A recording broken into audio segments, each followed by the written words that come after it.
जीवात्मा शरीर प्राप्त करने के पश्चात भूख से पीड़ित होकर के घर के दरवाजे पर रहता है। 10वें दिन जो पिंडदान होता है उसको मृतक के प्रिय भोज पदार्थ बना करके देना चाहिए, क्योंकि शरीर निर्माण हो जाने पर मृतक को अत्यधिक भूख लग जाती है। प्रिय भोज पदार्थ के अतिरिक्त अन्य किसी अन्नादिक पदार्थों से बने हुए पिंड का दान देने से उनकी भूख दूर नहीं होती। एकादशा और द्वादशा के दिन प्रेत भोजन करता है। मरे हुए स्त्री पुरुष दोनों के लिए प्रेत शब्द का उच्चारण करना चाहिए।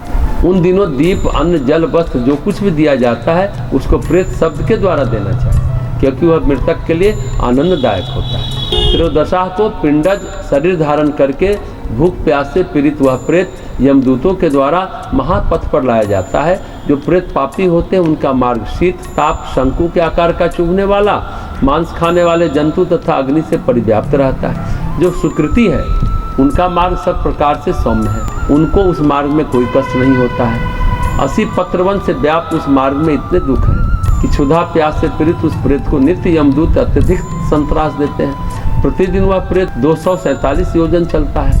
यमदूतों के पास से बंधा हा करके विलाप करता हुआ प्रेत अपने घर को छोड़कर दिन और रात चलकर यमलोक पहुंचता है। उस महापथ में पड़ने वाले प्रसिद्ध पुरों के शुभाशुभ भोग प्राप्त करते हुए वह यमलोक को जाता है। इस मार्ग में क्रमशः यामपुर, सौरीपुर, नगेंद्र भवन, गंधर्व नगर, शैलागम, क्रौचपुर, क्रूरपुर, विचित्र भवन, बहवापद, दुखद, नानाक्रंदनपुर, सुतप्त भवन, रौद्रनगर, पयोवर्षण, सीताढ़ और बौद्धर भीति भवन नामक प्रसिद्ध पुर है। त्रयोदशा अर्थात 13वीं के दिन यमदूत प्रेत को उस मार्ग पर उसी प्रकार से पकड़ कर ले जाते हैं जिस प्रकार मनुष्य बंदर को पकड़ कर ले जाता है। उस प्रकार से बंधा हुआ वह प्रेत चलते हुए नित्य हा पुत्र का करुण विलाप करता है। वह कहता है कि मैंने किस प्रकार का कर्म किया है जो ऐसा कष्ट में भोग रहा हूँ। वह यह भी कहते हुए चलता है कि यह मनुष्य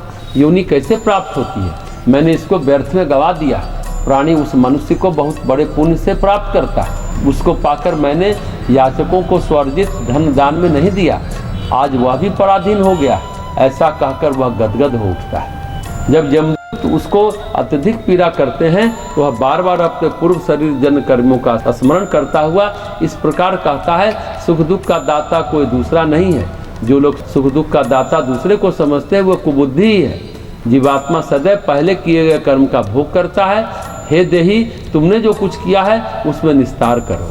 मैंने न दान दिया है, न अग्नि में आहुति डाली है, न हिमालय पर्वत की गुफा में जाकर तपस्या ही की है और न तो गंगा के परम पवित्र जल का ही सेवन किया है। हे जीव, तुमने जो कुछ भी किया है उसी का फल भोग करो। हे देही, पहले तुमने नित्य न दान दिया है, न गोदान किया है, न आहनिक कृत्य किया है, न तो वेद का दान किया, न शास्त्र को देखा और न शास्त्र बोधित मार्ग का सेवन किया। इसलिए हे जीव, जैसा तुमने किया है अब उसी में अपना निस्तार करो।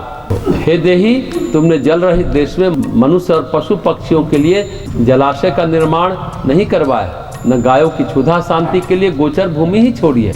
हे देही, जो कुछ किया है अब उसका फल भोग करो। हे पक्षिन, पुरुष प्रेतों के द्वारा कहे गए उक्त वचनों को मैंने सुनाया।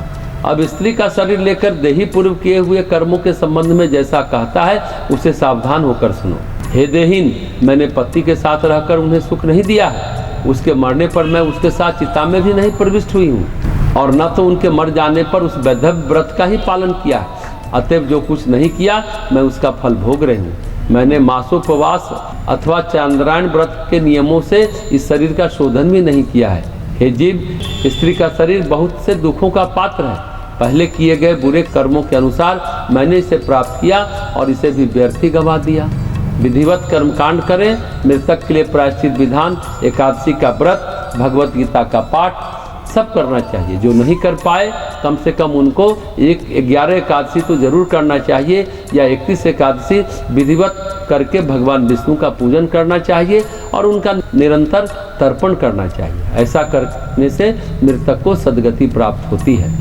जो भी मनुष्य शरीर रहते हुए गलतियाँ हुई हैं, अगर ये काम कर लिया जाए तो निश्चित ही मृतक को सद्गति प्राप्त होती है।